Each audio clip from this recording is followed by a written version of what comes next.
ஊடகங்களுக்கும் பத்திரிகைகளுக்கும் வணக்கம். தமிழக வெற்றி கழகத்தினுடைய ஆட்சியுடைய முதல் பட்ஜெட் இன்று தாக்கல் செய்யப்பட்டிருக்கிறாங்க.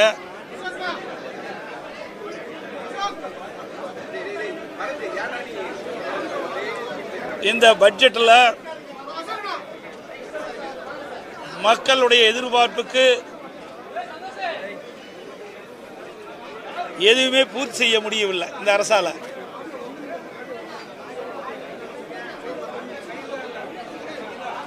இந்த அரசாங்கம் ஒரு சிறந்த பட்ஜெட்டை அறிவிப்போம் என்று தமிழக வெற்றி கழகத்துடைய முதலமைச்சர் மற்றும் அவருடைய அமைச்சரெல்லாம் தெரிவித்தாங்க. ஆனால் இன்றைக்கு பட்ஜெட்டில்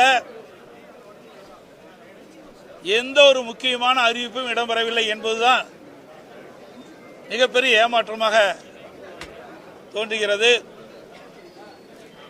இதில் ஒரு சில மாற்றத்தை செய்வோம் என்று சொல்லி ஏற்கனவே இருக்கின்ற திட்டத்திற்கு ஸ்டிக்கர் ஒட்டி பெயர் மாற்றம் செஞ்சிருக்கிறாங்க. இதுதான் இந்த பட்ஜெட்டில் பார்க்கப்படுகிறது. இன்றைக்கு ஆட்சி பொறுப்பேற்ற பிறகு கிட்டத்தட்ட 85 நாட்கள் ஆகின்றன. சுமார் 85 நாட்கள் ஆகிறது. இந்த 85 நாட்களில் இந்த ஆட்சியில் எந்த ஒரு புதிய திட்டத்தையும் இதுவரை கொண்டு வரப்படவில்லை.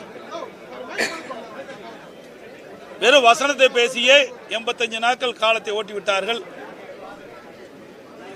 எல்லாவற்றிற்கும் ரீல் விடுறதுதான் இந்த ஆட்சியுடைய சாதனையாக பார்க்கப்படுகிறது.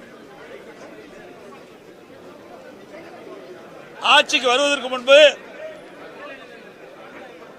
மக்கள் எதிர்பார்க்கின்ற திட்டங்கள் நிறைவேற்றப்படும். இதுவரை எந்த ஒரு ஆட்சி காலத்திலும் கொடுக்க முடியாத திட்டத்திலெல்லாம் மக்களுக்கு வழங்குவேன் என்று வீரவசனம் பேசினார்கள். ஆனால் இந்த நிதிநிலை அறிக்கை இந்த பட்ஜெட்டில் பார்க்கின்ற பொழுது ஒன்றுமே எந்த ஒரு திட்டமுமே முழுமையாக இடம்பெறவில்லை. புதிய திட்டங்கள் எதுவுமே இடம்பெறவில்லை. தேர்தல் நேரத்தில் கொடுக்கப்பட்ட வாக்குறுதிகள் எதுவுமே நிறைவேற்றல. 2026 சட்டமன்ற பொதுத் தேர்தலின் போது தமிழக வெற்றி கழகத்தினுடைய தலைவர் மாண்புமிகு முதலமைச்சர் திரு ஜோசப் விஜய் அவர்கள் ஆட்சிக்கு வந்தவுடனே மகளிர் உரிமை தொகை 1000 ரூபாய் கொடுப்பதை 2500 ரூபாய் வழங்கப்படும் என்றும், ஆண்டுக்கு குடும்பத்திற்கு 6 சிலிண்டர்கள் வழங்கப்படும் என்றும், முதியோர் உதவித்தொகை 3000 ரூபாய் உயர்த்தப்படும் என்றும், படித்த இளைஞர்களுக்கு வேலையில்லா பட்டதாரி இளைஞர்களுக்கு 4000 ரூபாய் உயர்த்தப்படும் என்றும், அதோடு மீனவர்களுக்கு மீன்பிடி தடைக்காலத்தினுடைய நிவாரணத் தொகை 20,000 உயர்த்தப்படும். அதற்கு வழங்கப்படுகின்ற டீசல் மானியம் 3600 லிட்டராக உயர்த்தப்படும்.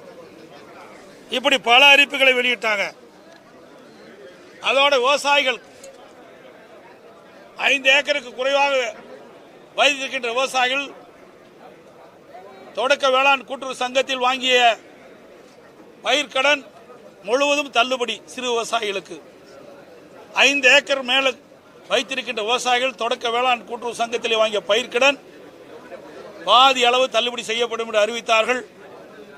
ஆனால் அதற்கு மாறாக 75,000 வரை கடன் பெற்ற சிறு குறு விவசாயிகளுக்கு முழு கடன் தள்ளுபடி. அதற்கு மேல் கடன் வாங்கிய அனைத்து விவசாயிகளுக்கும் 35,000 தான் கடன் தள்ளுபடி என்று அறிவிக்கப்பட்டிருக்கிறது அரசாங்கம். அதுவும் ஒரு ஏமாற்று வேலை. அது மட்டுமல்ல, அனைத்து குடும்பங்களுக்கும் 25 லட்சம் ரூபாய் மருத்துவ காப்பீடு திட்டம் கொடுப்போம்னு சொன்னாங்க.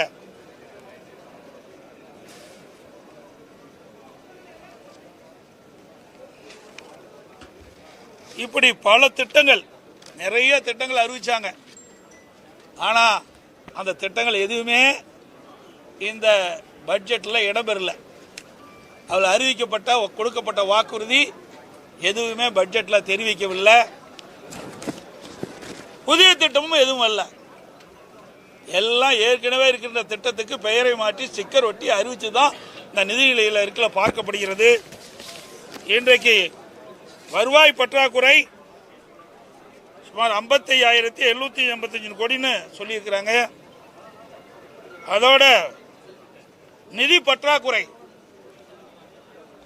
கிட்டத்தட்ட திருத்திய மதிப்பீடு 1,21,819 கோடி சொல்லியிருக்கிறாங்க. இதையெல்லாம் எப்படி சரி செய்ய போறாங்க? நிதி பற்றாக்குறை வேற இருக்குது, அதோட வருவாய் பற்றாக்குறை இருக்குது. இதையெல்லாம் சரி செய்வதற்கு இந்த அரசாங்கம் என்ன நடவடிக்கை எடுக்கப்படுகின்ற ஒரு திருத்தத்தை ஒரு விளக்கத்தை கொடுக்கல. அதற்காக ஒரு குழு அமைக்கிறேன்னு சொன்னாங்க. ஏற்கனவே இருந்த திராவிட முன்னேற்ற கழக அரசு நிதியை ஆதாரத்தை பெருக்குவதற்கும் நிதி மேலாண்மை சரி செய்வதற்கும் கடனை எல்லாம் குறைப்பதற்கும் ஒரு நிபுணர் குழு அமைக்கணும் திராவிட முன்னேற்ற கழக ஆட்சியில் அறிவிச்சாங்க. நிபுணர் குழு அமைச்சாங்க, நிபுணர்களையும் போட்டாங்க. பிறகு 5 ஆண்டுல 5 லட்சம் கோடி கடன் வாங்கினாங்க. அதே மாதிரி இந்த அரசாங்கமும் அந்த பெயரை மாற்றி என்ன பெயர், அதுக்கு ஒரு பெயரை வைத்து நான் அது பேச பேச குறித்தேன். நாளைக்கு முழு விளக்கத்தையும் நான் சொல்கிறேன். அதுக்கு ஒரு பெயர் சூட்டினாங்க, அது உங்களுக்கு நீங்கள் கேட்டிருப்பீங்க. அதில் 5 பேர் கொண்ட உறுப்பினர் போட்டு அவர்கள் இந்த நிதி நீரையை சரி செய்யும் சொல்றாங்க. எப்படி சரி செய்ய முடியும்? இன்றைக்கு இருக்கின்ற நிதி பற்றாக்குறை ஒரு பக்கம், அதோட ஒட்டுமொத்த கடன் பற்றாக்குறை இதுவே இருக்குது. இந்த ஒட்டுமொத்த கடன் நீங்க பார்த்தீங்களா, திருத்திய மதிப்பீடுபடி 10,98,768 கோடி கடன் இருக்குது இன்றைய சூழ்நிலையில். கடந்த இந்த தமிழக வெற்றி கழக ஆட்சி அமைந்து இந்த குறுகிய காலத்தில் 20,000 கோடி கடன் வாங்கியிருக்கிறாங்க, 17,000 கோடி வருவாய் செலவு செஞ்சிருக்கிறாங்க. அப்படின்னா எப்படி ஏற்கனவே இருக்கிற கடனை திருப்பி செலுத்த முடியும்? எப்படி புதிய திட்டத்திற்கு வருமானம் இல்லாம செயல்படுத்த முடியும்? அதுக்குள்ள தக்க விளக்கமே இல்லை. ஆக இந்த அரசாங்கம் எப்பவும் போல திராவிட முன்னேற்ற கழக அரசாங்கத்தில் எப்படி வர்ண ஜோடை செய்து அதை பட்ஜெட் தாக்கல் செஞ்சாங்களோ அதே போல தான் இந்த ஒரு பட்ஜெட் என்று சொல்லி சில அறிவிப்புகளை அப்படியே ஏற்கனவே இருக்கின்ற அறிவிப்புகளை மாற்றி அறிவிச்சிருக்கிறாங்க. அவ்வளவுதான் இந்த பட்ஜெட்ல பார்க்க முடியும். அவர்கள் 2026 சட்டமன்ற பொதுத் தேர்தலில் தமிழக வெற்றி கழகம் அறிவிக்கப்பட்ட அறிவிப்புகள் நிறைவேற்றல. இந்த 10,98,768 கோடி எப்படி கடன் அடைக்க போறீங்க? அதோட வருவாய் பற்றாக்குறை 55,785 இருக்குது. நிதி பற்றாக்குறை 1,21,819 கோடி. இதையெல்லாம் எப்படி இந்த அரசாங்கம் சரி செய்யும் என்பது அதற்கு முழுமையான விளக்கமும் இல்லை. இன்றைக்கு இந்த அரசாங்கத்தை பொறுத்த வரைக்கும் கடன் வாங்கித்தான் திட்டத்தை செயல்படுத்த முடிய நிலையில இருக்கின்றது என்பதுதான் யதார்த்தமான உண்மை. எவ்வளவு நாள் கொடுத்தா மட்டும் என்ன கடன்? அதுக்கு என்ன வழிமுறைகள் இருக்குது? ஒரு குழு போட்டா அந்த குழு எப்படி நிதி ஆதாரத்தை பெருக்க முடியும், வருவாயை பெருக்க முடியும்? அந்த வருவாயை வருவாயை பெருக்குவதற்குண்டான வழிமுறைகள் எதுவுமே இதுல தெரிவிக்கலையே. கடந்த கால ஆட்சியில் இப்படித்தானே சொன்னாங்க. நிபுணர் குழு அமைச்சாங்க. நிபுணர் குழு அமைக்கப்பட்ட பிறகு அந்த நிபுணர் குழு கடன் வாங்கினதுக்கு தான் அமைச்சாங்க. அதே போல இந்த தமிழக வெற்றி கழகத்தினுடைய ஒரு குழு அமைச்சிருக்கிறாங்க. அந்த குழுவும் 5 பேர் கொண்ட உறுப்பினர், அவர்களும் கடன் வாங்குவதற்கு தான் அமைச்சிருக்கிறாங்க என்று சந்தேகம் எழுகின்றது.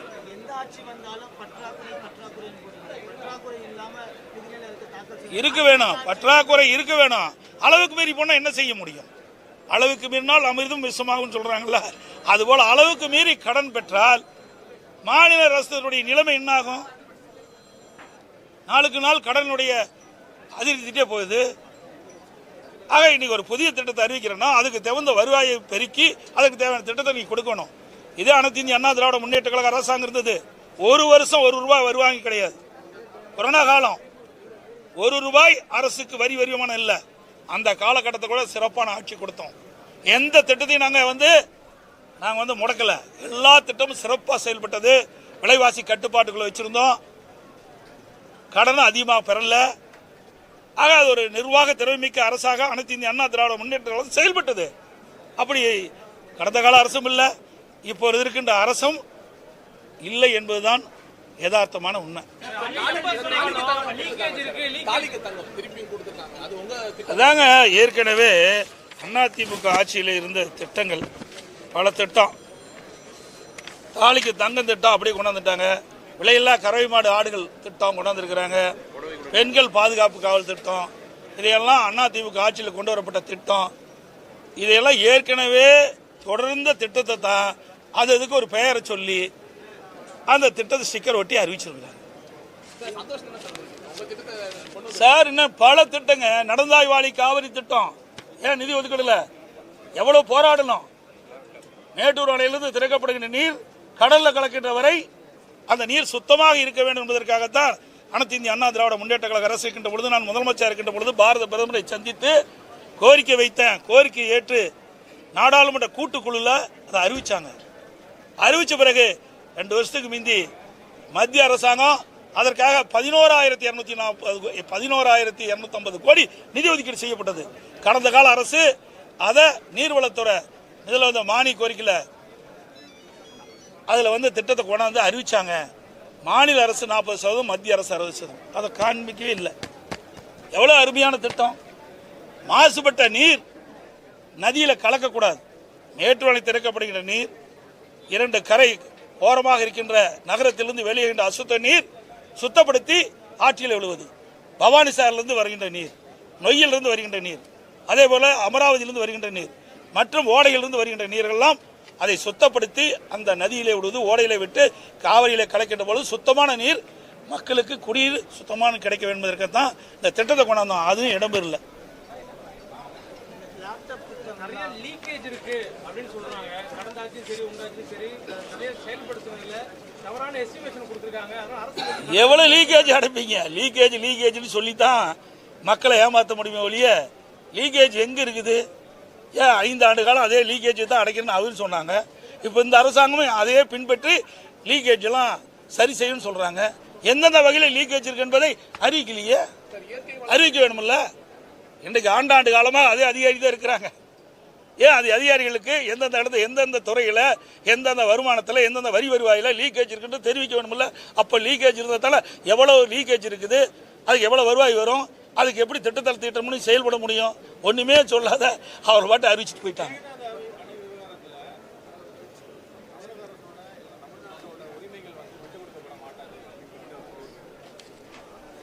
விட்டு கொடுக்க மாட்டாது என்று சொல்றாரு.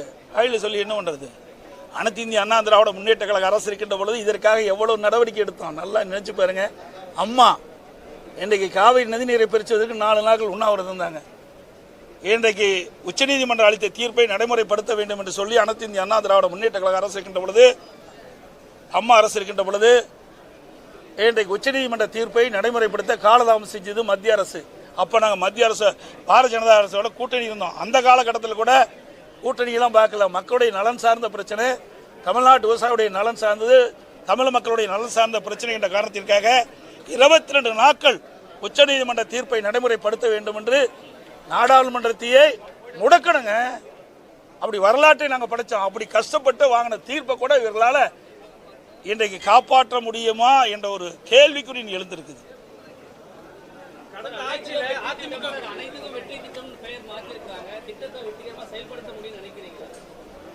வெற்றி வெற்றின்னு சொல்லிட்டு இருக்கிறாங்க. ஏதோ ஒரு கால சூழலில் வெற்றி பெற்றுட்டாங்க, அதையே அவர் நினைச்சிட்டு இருக்கிறாங்க. இன்றைக்கு இந்த பட்ஜெட் மூலமாக மக்கள் உணர்வார்கள். இந்த பட்ஜெட்ல வெளியே வந்திருக்குல்ல, இதனால் மக்களுக்கு என்ன நன்மை கிடைச்சிருக்கு மக்கள் சிந்திப்பார்கள். சிந்தித்த பிறகு அடுத்த தேர்தலில் உரிய முடிவு எடுப்பார்கள்.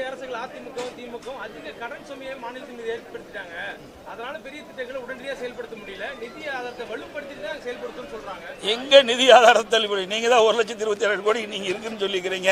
நிதி பற்றாக்குறை 56 இருக்குன்னு சொல்றீங்க. எப்படி இதெல்லாம் சரி பண்ணுவீங்க? அதிமுக ஆட்சியில் ஒன்றும் கடன் அதிகமாகலையே. ஏங்க வருவாயே இல்லாத ஆட்சி இது அரசாங்கங்க. அந்த காலகட்டத்தில் கூட பொதுமக்கள் பாதிக்கக்கூடாது என்பதற்காக, ஏழை மக்கள் பாதிக்கக்கூடாது என்பதற்காக ரேஷன் கடையில் 11 மாதம் உணவுப் பொருட்கள் விலை இல்லாமல் கொடுத்தோம். குடும்ப அட்டைக்கு 1000 ரூபாய் கொடுத்தோம். சென்னையில் மீண்டும் 1000 ரூபாய் கொடுத்த குடும்பத்துக்கு சிகிச்சை பெறுவர்களுக்கு தேவையான உதவிகளை செஞ்சோம். அதோட கொரோனா காலத்தில் அந்த மருத்துவ மனையில் இருக்கிற கட்டமைப்பெல்லாம் சீர் பண்ணோம். அது இல்லாத பொங்கலுக்கு 2500 ரூபா கொடுத்தோம். வருமானமே இல்லாத காலத்தில் கூட நல்லா சிந்திச்சு பாருங்க. அதோட ஒரே ஆண்டில் 11 அரசு மருத்துவக் கல்லூரி கொண்டு வந்தோம். 68 கலை மற்றும் அறிவியல் கல்லூரி, 21 பாலிடெக்னிக் கல்லூரி, 4 பொறியியல் கல்லூரி, 4 வேளாண்மை கல்லூரி 10 ஆண்டில் கொண்டு வந்து அவ்வளவு சாதனை படிச்சிருக்கிறேங்க. கடந்த கால ஆட்சியில் என்ன செஞ்சாங்க? 6 மாவட்டத்தை புதுசாக உருவாக்கி இருக்கிறோம். இவ்வளவு செஞ்சு பாலங்கள், சாலைகள், தடுப்பணைகள் எல்லாமே எங்களுடைய ஆட்சியில் அதிமுக 10 ஆண்டு கால ஆட்சியில் செய்த சாதனை. அவ்வளவு செஞ்சுதான் 3,85,000 கோடி வருமானமே ஒரு வருஷம் இல்லாத கூடுதல் செலவு 40,000 கோடி கொரோனாவுக்கு. இவ்வளவு இருந்துதாங்க. இவ்வளவு செலவு திமுக ஆட்சியில் என்ன இருந்தது? ஒண்ணுமே வரலையே. இடையில புயல் வேற, கஜா புயல் வேற, வறட்சி வேற. இவ்வளவு நாங்கள் வறட்சி நிவாரணம் கொடுத்தோம். இந்திய அளவில் ஒரு மாநிலத்தில் வறட்சிக்கு நிவாரணம் கொடுத்த ஒரே மாநிலம் அதிமுக அரசு. விவசாயிகளுக்கு 2 முறை கடன் தள்ளுபடி செஞ்சு கொடுத்தோம். 2 முறை கிட்டத்தட்ட சுமார் 18,000 கோடி விவசாயிகளுடைய கடன் தள்ளுபடி செய்த அரசாங்கம். இந்த அரசாங்கம் என்ன கொடுக்கப்பட்ட வாக்குறுதி நிறைவேற்றலையே. தமிழக வெற்றி கழகம் விவசாயிகளுக்கு கொடுக்கப்பட்ட வாக்குறுதி நிறைவேற்றலையே. தேர்தல் நேரத்தில் ஆட்சிக்கு வந்த உடனே விவசாயிகள் வைக்க பயிர்க்கடன் தள்ளுபடினாங்க. தள்ளுபடி செய்யலையே முழுசும். அதுக்கு மாறாகத்தானே வெளியிட்டு இருக்கிறாங்க.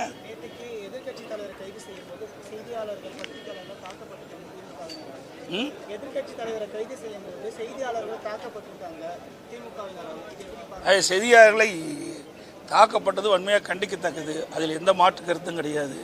ஆனால் அது எந்த சூழ்நிலையில் எப்படி ஆனதுன்னு எங்களுக்கு தெரியல. நீங்கள் கேட்ட கேள்வி எனக்கு முழுமையாக தெரியல. தெரிஞ்சால் நான் முழுமையான பதில் தரேன். ஓவராலாக கொடுக்கணும், பூஜ்ஜியம் கொடுக்கலாம். அவ்வளோதான் கொடுக்க முடியும். இதில் என்ன இருக்குது பட்ஜெட்டில்? நீங்கள் அத்தனை நிறுவனங்களுக்கும் தெரியும். இங்கே இருக்கிற பத்திரிகையாளர் ஊடகங்கள் அத்தனை பேருக்கும் தெரியும். ஒவ்வொரு பட்ஜெட்டும் போதும் நாங்கள் பேட்டி கொடுக்குறோம். அதிமுக ஆட்சியில் எப்படி இருந்தது, திமுக ஆட்சியில் எப்படி இருந்தது, இப்போ இருக்கிற ஆட்சி என்ன, இதையெல்லாம் நீங்கள் பிரித்து பார்த்தாவே இதுக்கு நீங்களே மார்க் போட்டுக்கலாம். அனைத்து ஊடகங்களுக்கும் பத்திரிகைகளுக்கும் நன்றி.